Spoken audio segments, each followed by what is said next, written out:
Judge ridicules black student in court then learns. He's a brilliant lawyer in disguise. Part 1.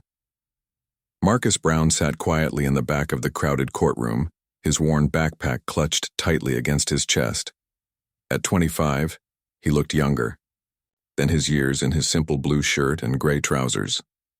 The small legal aid office where he volunteered had asked him to watch today's cases as part of his work. The courtroom was a busy place today. People whispered to each other while waiting for their turn. Some looked worried, others looked tired. The wooden benches were hard and uncomfortable, but Marcus didn't mind.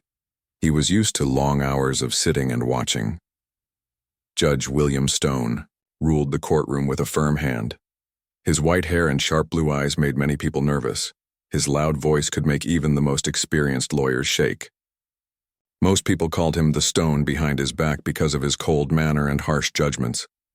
Marcus watched as case after case was called.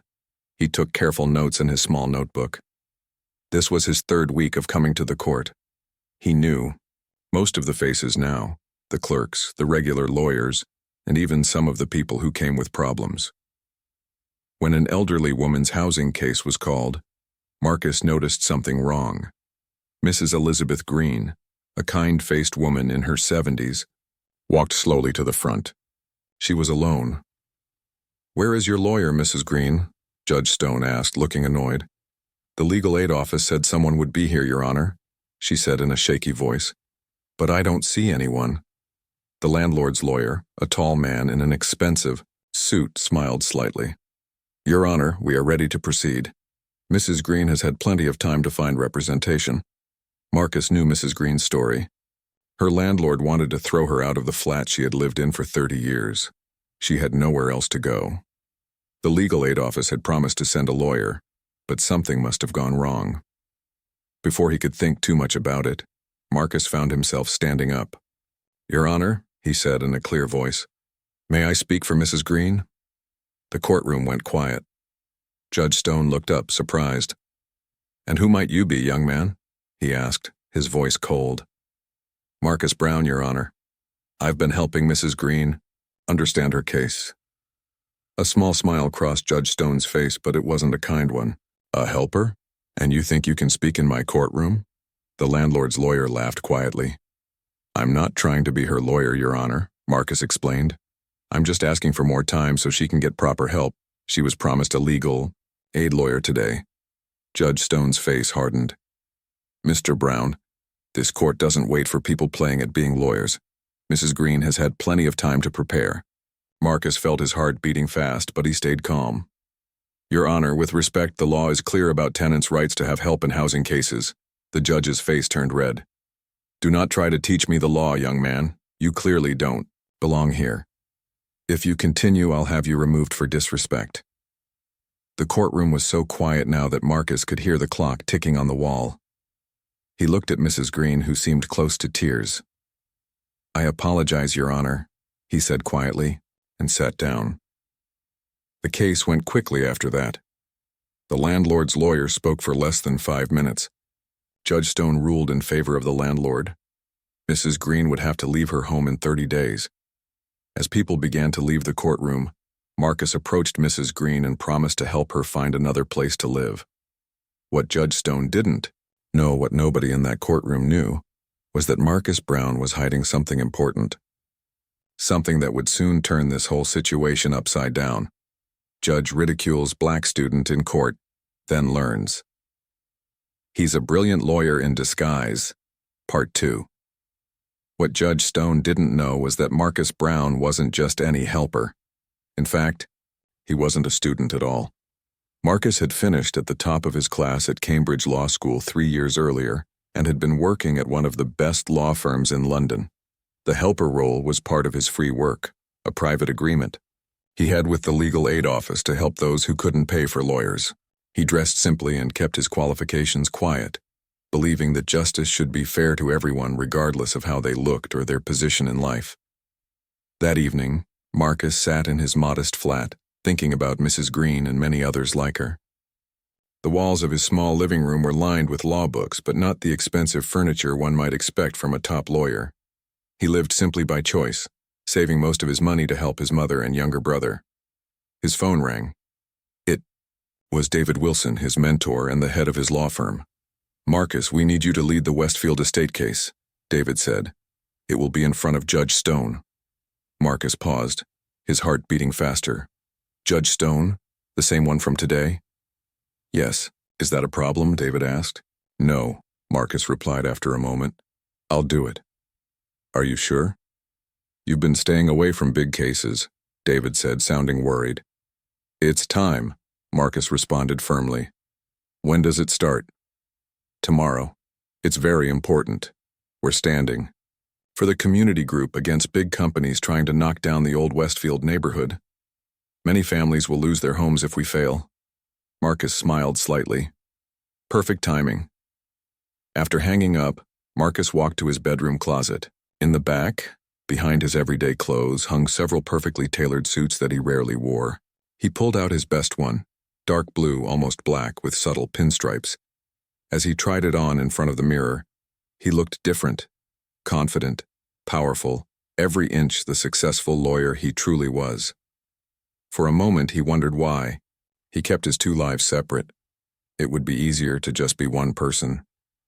But then he remembered Mrs. Green's face today, and all the others who came to court feeling scared and alone.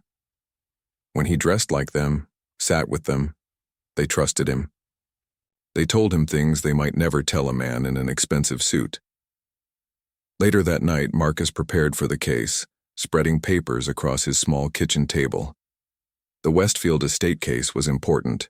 A big development company wanted to buy a whole neighborhood of affordable housing and turn it into luxury flats. Hundreds of people would lose their homes.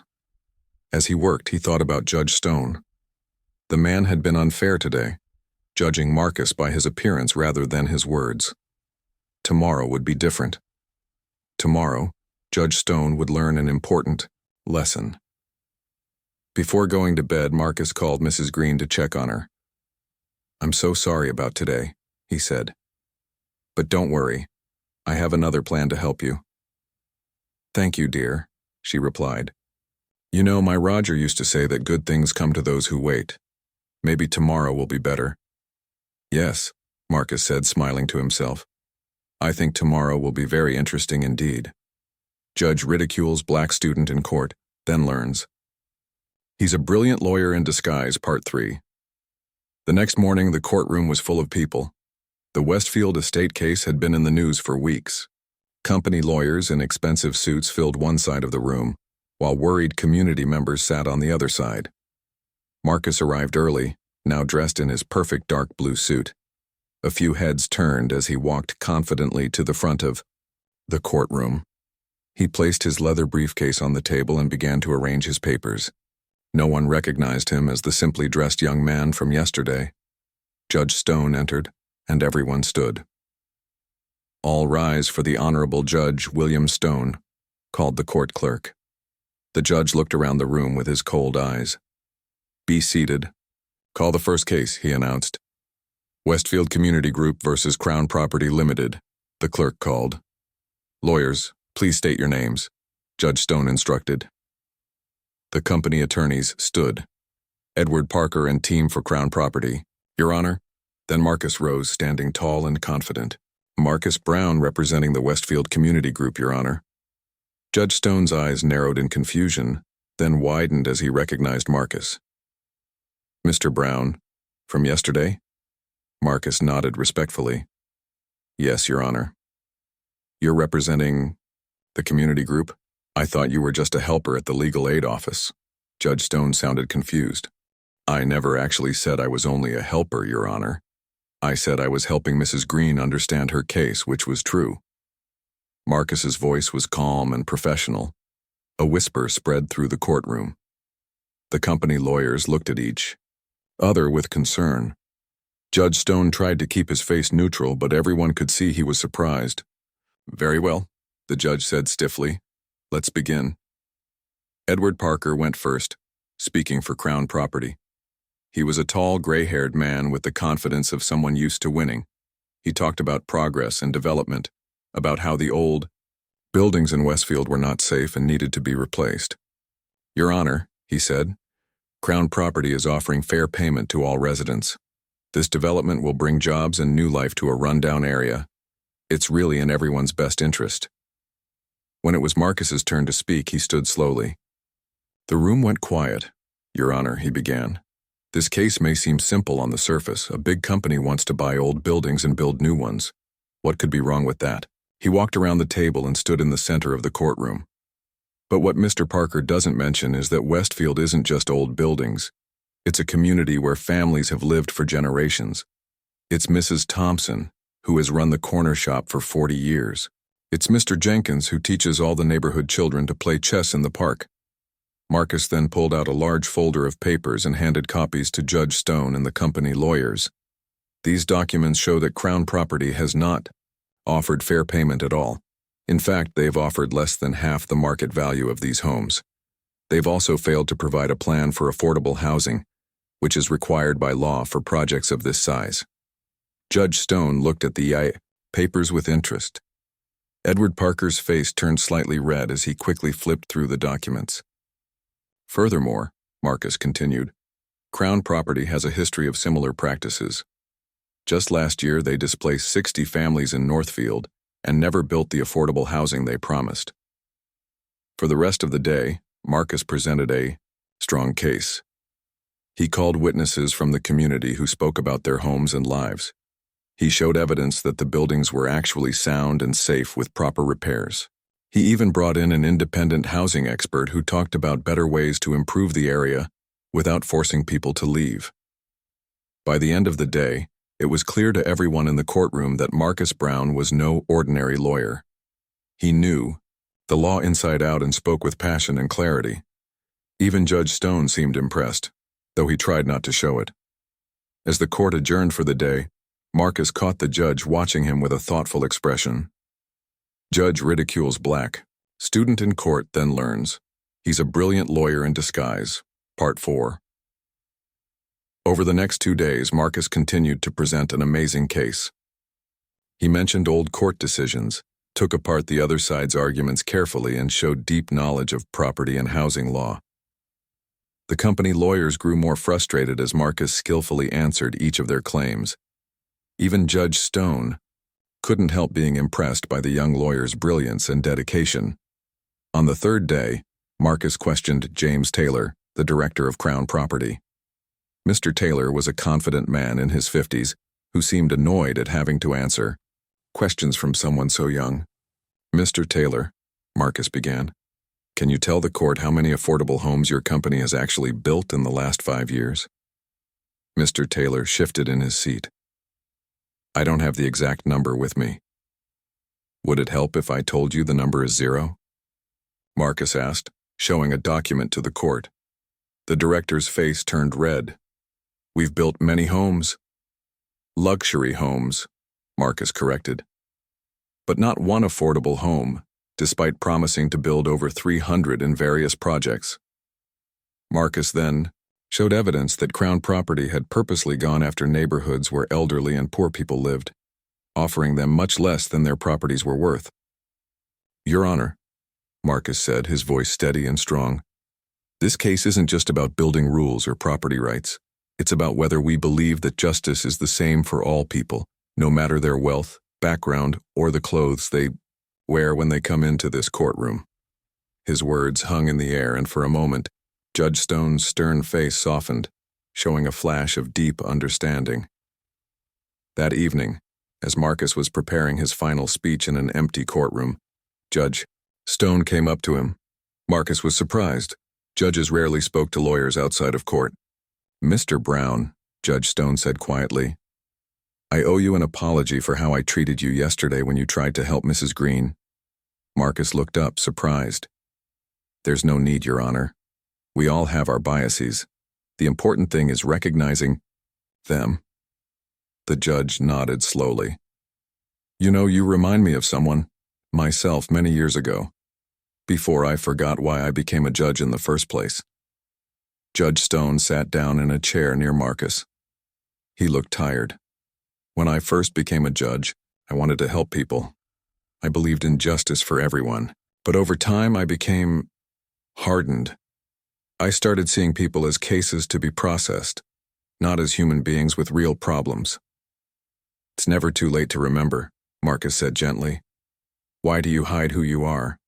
Judge Stone asked. A lawyer with your skills could be making much more money, working on bigger cases. Marcus thought for a moment. The people who need help the most often can't pay for it. And they're often the ones who are judged before they even speak, just because of how they look or dress. Judge Stone looked ashamed. Like I judged you. Yes, Marcus admitted. But you're listening now. That's what matters. As Judge Stone stood to leave, he said, Whatever happens tomorrow, Mr. Brown, you've already won something important. You've reminded an old judge of what really matters in a courtroom. Marcus watched him go, feeling hopeful for the first time in days. Tomorrow would bring the final decision, but something had already changed. Judge ridicules black student in court, then learns. He's a brilliant lawyer in disguise, Part 5. The courtroom was packed on the final day. Everyone wanted to see the end of the Westfield estate case. Community members filled the seats, many wearing their best clothes. News reporters sat in the back with their notebooks ready. The company, lawyers looked tense as they arranged their papers. Marcus arrived early, calm and prepared. He had worked late into the night, making sure his final speech was perfect.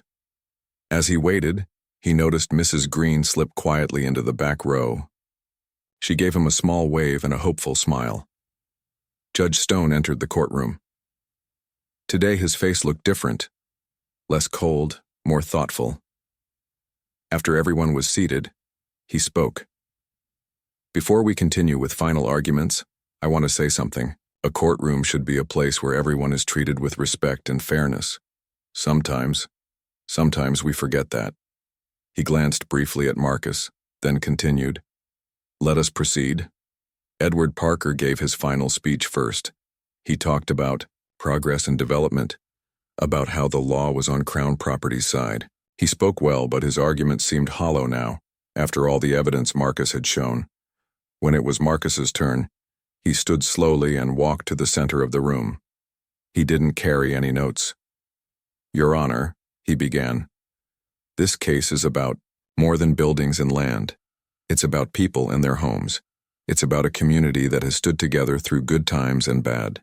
Marcus told the stories of the Westfield residents, the old teacher who had taught 3 generations of children, the nurse who walked to work at the nearby hospital every day, the family who ran the small bakery that made bread for everyone.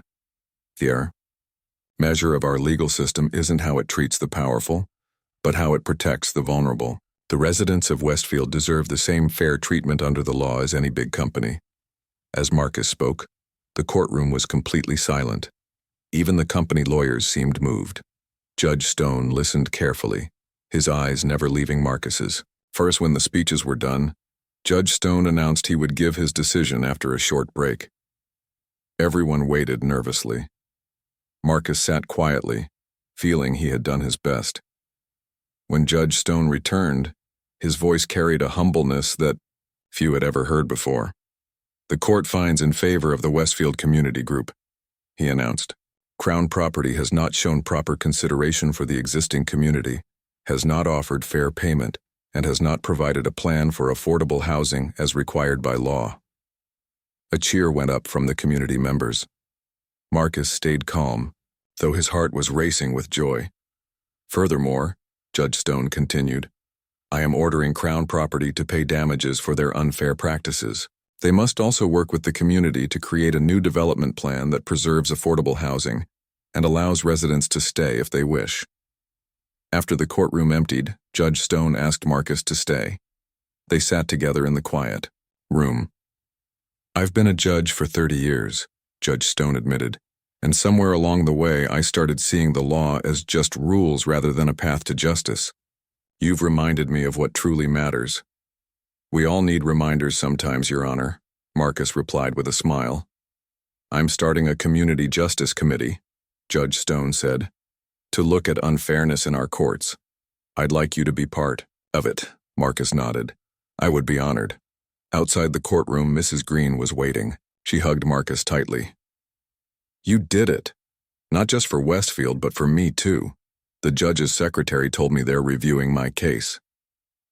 As Marcus walked home that evening, he felt proud. One case at a time, one mind at a time. Change was possible. Sometimes the most powerful help doesn't come from loud speeches or fights, but from simply showing up, speaking truth, and refusing to be less than who you truly are.